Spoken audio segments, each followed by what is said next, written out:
Oi, pessoal! Mais uma semana, estamos juntos aqui e vamos dar continuidade lá, vamos falar um pouquinho mais sobre as epístolas ou cartas paulinas, como vocês queiram chamar. E nós vamos falar um pouquinho aí na página 51, ainda dar continuidade à lição de número 4, e vamos falar um pouquinho sobre o fundo histórico das cartas paulinas e vamos também fazer um resumão aqui sobre a carta do apóstolo Paulo à igreja da Galácia. É importante que vocês tenham a visão que quando nós falamos do fundo histórico das cartas, elas estão ligadas ao quê? Automaticamente ao itinerário que Paulo fez durante as suas viagens. Durante as suas viagens, os lugares por onde ele passou. Então, toda a questão histórica está envolvida nisso aí.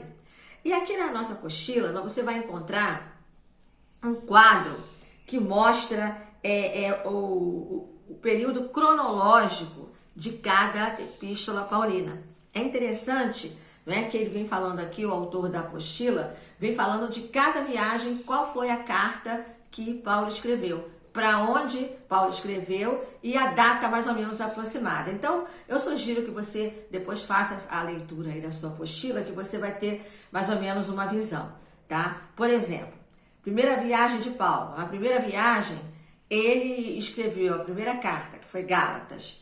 Na segunda viagem, ele escreveu 1ª e 2ª Tessalonicenses. Na terceira, ele escreveu 1ª e 2ª Coríntios e Romanos. Na primeira viagem, na primeira prisão, ele escreveu Efésios, Colossenses, Filemão, que foi na cidade de Colossos, e Filipenses, na primeira vez que ele foi preso em Roma. Filemão em Colossos e Filipenses. Período de libertação, quando saiu da prisão, ele escreveu para Tito e escreveu para Timóteo. E a segunda prisão em Roma, ele escreveu para Timóteo, quando Timóteo estava em Éfeso. Então, eu acho interessante que vocês depois façam um apanhado aqui geral desse quadro, na página 51, que você vai ver a data aproximada de cada carta dessa aqui. E aqui na página 52, ele já vem falando da primeira carta, que foi a carta da igreja da Galácia, a carta aos Gálatas, que foi a primeira carta que Paulo escreveu durante a sua primeira viagem. A carta aos crentes da igreja da Galácia, a carta da igreja aos Gálatas, ela faz uma alusão àquela polêmica que existia lá, porque eram crentes que vinham do paganismo para o cristianismo. E ainda tinham os judaizantes, os judeus que também aceitaram a Jesus como Messias, e aí estavam confrontando esses gentios que estavam entrando para a igreja, que não eram circuncidados. Então, o grande problema, a grande dificuldade que Paulo encontrou ali naquela igreja foi exatamente isso, essa polêmica da circuncisão. Trabalhar essa questão da circuncisão ali. E ele, de cara, na introdução, ele já vem falando, olha, se alguém pregar outro evangelho que não seja o evangelho de Cristo, se considerem maldito, se considerem um anátema. Lá na introdução, a gente já percebe isso. Ele deixa claro qual é o evangelho que ele prega, que é o evangelho de Jesus. E esse evangelho de Jesus traz o quê? Liberdade. Alguns teólogos costumam dizer que a carta aos Gálatas é uma carta da liberdade cristã. E se você ainda não leu o livro de Gálatas, leia, você vai entender que realmente o livro, a carta caminha por esse lado. Ele fala também da sua vida ministerial, ele dá o seu testemunho próprio. Na carta aos Gálatas, como se você percebe em algum momento que ele fala sobre dele mesmo, é uma autobiografia. Porque ele vem falando o quê? Do evangelho da graça. Tanto é que chega um momento que ele diz o quê? Lá em Gálatas 2:20, que a gente conhece muito bem, olha, já estou crucificado com Cristo. Não vivo, não mais eu, mas Cristo vive em mim. Então, é um versículo muito conhecido, Até mesmo porque ele enfatiza o evangelho da graça. O argumento teológico para defender esse evangelho, ele dá o exemplo de Abraão. Porque Abraão, a salvação veio para ele antes da lei. Porque para os judaizantes, o que valia era o quê? Era a lei de Moisés.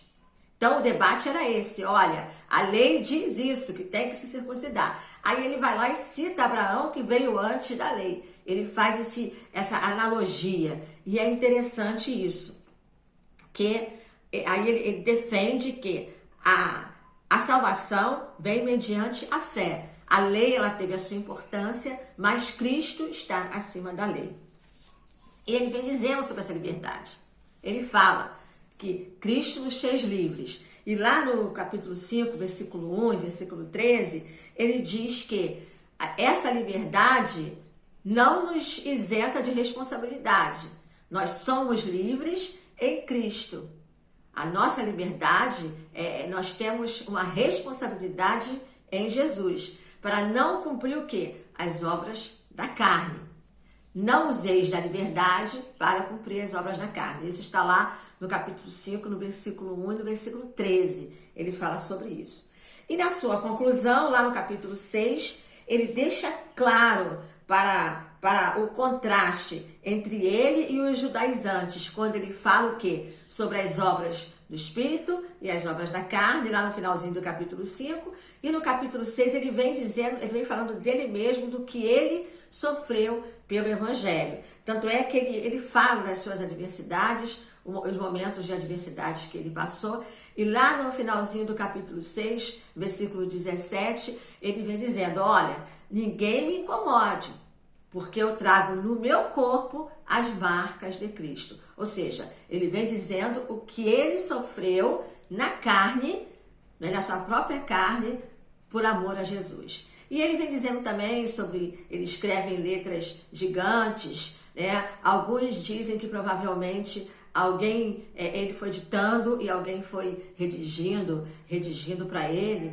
Existe uma teoria aí que dizem que ele teria algum problema visual, alguma dificuldade visual, por isso que alguém escrevia as cartas para ele, por isso que ele falava de letras gigantes. Enfim, de um modo geral, o que nos interessa é que havia uma interpretação errônea com relação à graça de Jesus naquela igreja, para os judaizantes. E Paulo veio quebrar isso. Paulo veio falar sobre essa questão da liberdade. Somos livres em Cristo, mas não devemos usar dessa liberdade para dar ocasião à carne. Esse é o resumo da carta aos Gálatas. Leiam a apostila na página 53, que na próxima aula nós vamos falar sobre a primeira e a segunda carta de Tessalonicenses, a igreja de Tessalônica, tá bom? Então, até a próxima aula, se cuidem e fiquem ligados lá no grupo, que nós estamos sempre colocando as informações lá. Beijos, fiquem com Deus.